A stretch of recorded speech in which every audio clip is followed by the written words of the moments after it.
Hi friends, welcome back to the channel. Today we are going to discuss the top 5 chapters which are the most important for students of class 11th जो भी JEE 2023 के लिए prepare कर रहे हैं और भी 11th class के अंदर वो हैं, उनको किन 5 चैप्टर फिजिक्स में जो सबसे ज़्यादा इंपॉर्टेंट है, सबसे ज़्यादा वेटेज रखते हैं, जिन पर आपको फोकस करना है in the upcoming months. Okay, so एक लिस्ट दूंगा मैं आपको इस वीडियो के अंदर. आप उस लिस्ट के अंदर कोई भी टॉपिक अगर आपका वीक हो, आपको सबसे पहले उसको प्रायोरिटाइज करके पढ़ना है. ओके, तो सारी डिस्कशन करेंगे, कैसे पढ़ना है, क्या क्या चैप्टर्स हैं, सारे डिस्कशन करेंगे. लेकिन उससे पहले गाइस, अगर आपको फ्री नोट्स चाहिए और ब्लॉग चाहिए जेईई प्रिपरेशन की गाइडेंस के लिए, एकेडमी ऐप पर अवश्य जाएं. फ्री ये रहेगा सब कुछ, डिस्क्रिप्शन में लिंक मिल जाएगा. और अगर आप मुझसे पढ़ना भी चाहते हैं तो उसके लिए मेरा जो JEE 2023 का कोर्स चलता है उस पर 50% ऑफ चल रहा है टिल 30 नवंबर. ये कोर्स बहुत ही ज्यादा बेनिफिशियल रहेगा आपके लिए. आगे मैं बताऊंगा कैसे. ठीक है, तो ये इन्फॉर्मेशन मैंने आपको दे दी है. चैनल को सब्सक्राइब अवश्य करिएगा. ओके, क्योंकि मैं यहाँ पे कई सारे वीडियोस बनाता हूँ रिलेटेड टू JEE प्रिपरेशन, तो आपको काफी फायदा होगा अपनी प्रिपरेशन में, है ना.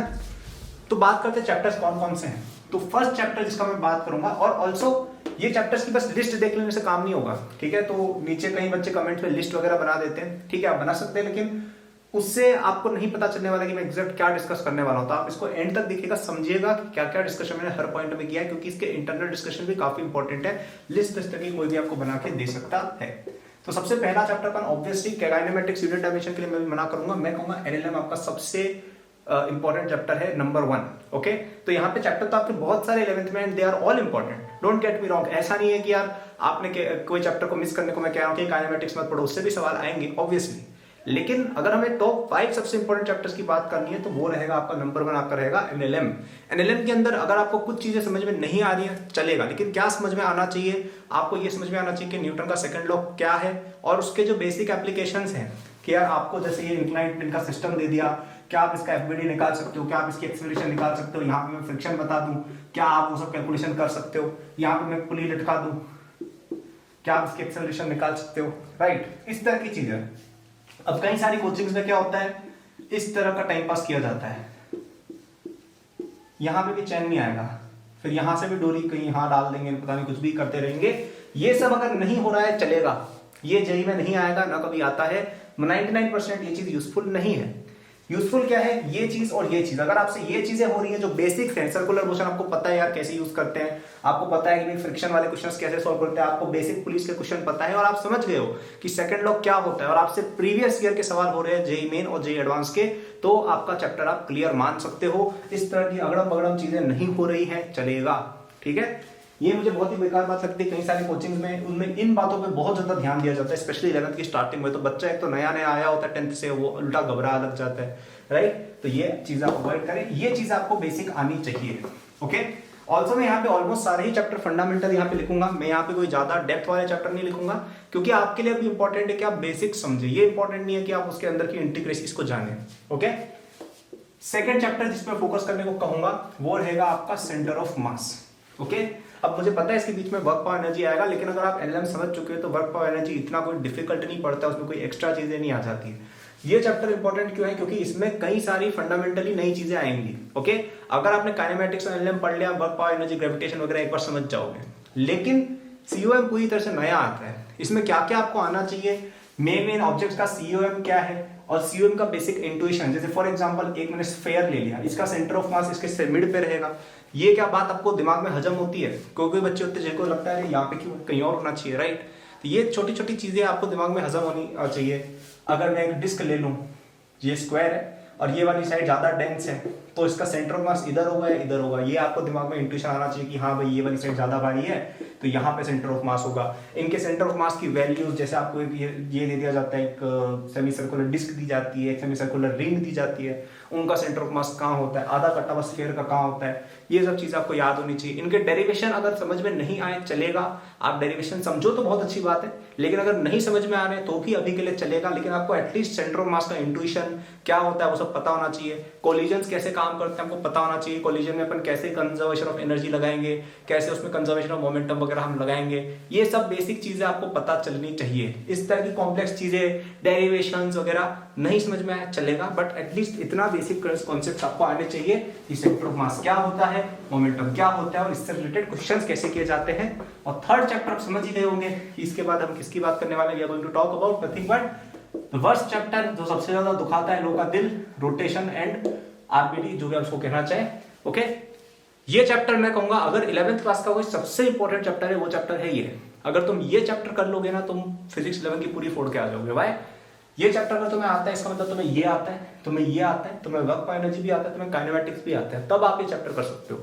क्योंकि रोटेशनल काइनेमेटिक्स के लिए काइनेमेटिक्स आना चाहिए, रोटेशनल मैकेनिक्स के लिए आपको एनएलएम आना चाहिए। जब आप इसके अंदर वो सब बातें करते हो ना एंगुलर मोमेंटम वगैरह की, तो वहां पे मोमेंटम वगैरह की बातें भी आ जाती है, कई बार कॉलिजन की बातें भी आ जाती हैं, राइट। तो ये एक तरह से सब चैप्टर्स का ये बाप ऑफ ऑल चैप्टर्स आप इसको कह सकते हैं। इसमें वापस से क्या क्या इंपॉर्टेंट है, आपका मोमेंट ऑफ इनर्शिया की वैल्यूज कितनी क्या क्या है। ओके, मोमेंट ऑफ इनर्शिया है क्या ये समझ में आना चाहिए। कई बच्चों को मोमेंट ऑफ इनर्शिया समझ में ही नहीं आता है, तो अगर आपको समझ में नहीं आ रहा है मोमेंट ऑफ इनर्शिया क्या है, तो आप एक बार एचसी वर्मा या एनसीईआरटी की रीडिंग लगा लेना, समझ में आ जाएगा, बहुत अच्छे से समझा रखा है उनके अंदर, right. Moment of inertia derive कैसे हुआ ये जानने की जरूरत नहीं है, अगर समझ में आ रहा है वेरी ग्रेट। ये स्टिक का मोमेंट ऑफ इनर्शिया कैसे है इसके अलावा अगर तुम इंटीग्रेट वगैरह कर पा रहे हो बहुत अच्छी बात है, नहीं कर पा रहे हो घबराने की बात नहीं है, वैल्यूज याद रख लो और मोमेंट ऑफ इनर्शिया क्या होता है ये समझ लो, ठीक है। इसके अलावा आपके टॉ इक्वल टू आई अल्फा वाली जितनी भी हरकतें की जाती है इसमें अगड़म बगड़म इधर उधर हिला हिला के, वो सारी आपसे होनी चाहिए। Okay, tau equal to I alpha is the equivalent of F equal to M A in NLM. F equal to M A आपको जितना ज्यादा आना चाहिए उतना ही आपको इसके अंदर इसके क्वेश्चंस करने आने चाहिए। कि यार आपको अगर मैंने बोल दिया कि यार यहाँ पे ये छड़ी है, यहाँ पे मैंने फोर्स लगा दिया, इसका मास बता दिया, इसकी लेंथ बता दी, क्या आप इसकी अल्फा निकाल सकते हैं, ये सब सिंपल चीजें करने की बात कर रहा हूँ मैं, कोई यूरोडो के क्वेश्चन सॉल्व करने की तो बातें भी नहीं कर रहा हूँ मैं। क्या ये चीज आप समझ पा रहे हो क्या है, क्या अगर मैं इस फोर्स को यहाँ शिफ्ट कर दूं तो क्या होगा ये आप निकाल सकते हो। ये सब बेसिक चीजें क्या आपको आती है इतना, ठीक है, ज्यादा कॉम्प्लेक्स चीजें हम यहाँ बात ही नहीं कर रहे। फिर आपको थर्ड क्या आना चाहिए, आपको आना चाहिए एंगुलर मोमेंटम और एंगुलर मोमेंटम की कंजर्वेशन पे सारी बातें, ठीक है। ये सबसे इंपॉर्टेंट, अगर कोई सबसे इंपॉर्टेंट चैप्टर मैं कहूँगा ये सबसे इंपॉर्टेंट टॉपिक है इसके अंदर। ये समझने में भी कई बच्चों को डिफिकल्टी होती है कि यार आपको जैसे मैंने यहाँ पे एक छड़ी रख दी, इसके ऊपर मैंने एक बॉल मार दी, फिर बताओ कि बॉल का रोटेशन क्या होगा, इसकी स्पीड क्या होगी, इसकी डायरेक्शन क्या होगी, इस तरह के क्वेश्चन आते हैं ना। एचसी वर्मा में इस तरह के कई सारे क्वेश्चन डिस्कस किए वर्कड आउट एग्जाम्पल में। तो ये सब चीजें हैं, ये काफी फंडामेंटल चीजें हैं, थोड़ी लेंदी लगती हैं, थोड़ी डिफिकल्ट लगती है, लेकिन है ये सिंपल चीजें, राइट। तो ये भी आपको पढ़ना चाहिए। अगेन रोटेशन लोगों को पता है डिफिकल्ट क्यों लगता है, दो तीन कारण से लगता है। पहला तो ये कि पुराना माल क्लियर नहीं होता है, कि बंदे को एफ इक्वल टू एम समझ में नहीं आया, टॉ इक्वल टू आई अल्फा पे बंदा निकल पड़ा, राइट। तो ऐसी हरकतें करेंगे तो आपको ऑब्वियसली समझ में नहीं आएगा। सो प्लीज मेक श्योर कि your earlier topics are clear. Also make sure आप स्टेप बाय स्टेप चले, इसके अंदर काफी सारे सब पार्ट्स हैं, इसके अलावा रोटेशनल काइनेमेटिक्स भी एक पूरा सब पार्ट है, तो उन सब सारे सब पार्ट्स को धीरे धीरे समझते हुए चले, फॉर्मूले याद करते हुए चले।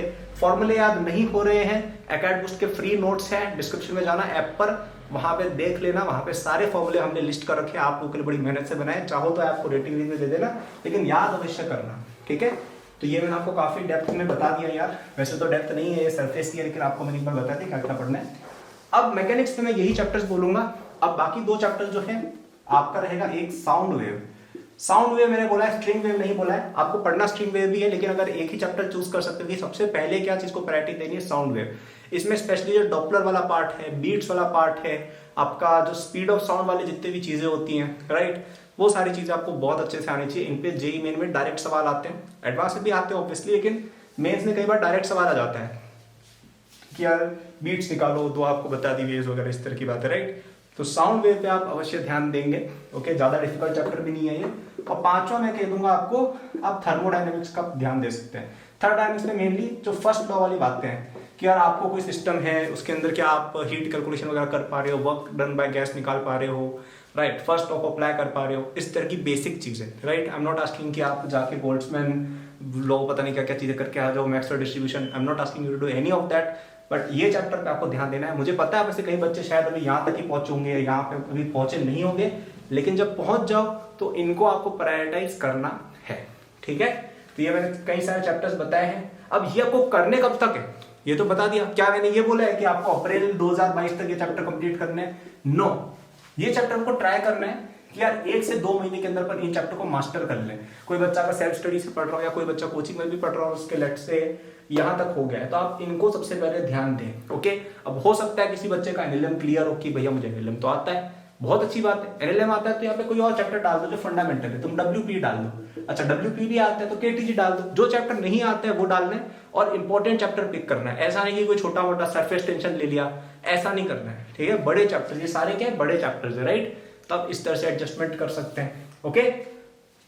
और अगर आपको ये सब पढ़ना है कि आप अपनी कोचिंग में पीछे छूट गए हो, या कि यार कोचिंग वाले तो यहाँ पहुंच गए, हमें तो ये समझ ही नहीं आया, हमें तो याद ही नहीं है, हमें तो ये आ ही नहीं रहा है और हम बड़े टेंस हो रहे हैं, तो सीधा जाके आप JEE 2023 कोर्स में एनरोल हो जाइए। वहां पे मैं आपको सारे चैप्टर्स की बेहतरीन समरीज देता हूँ।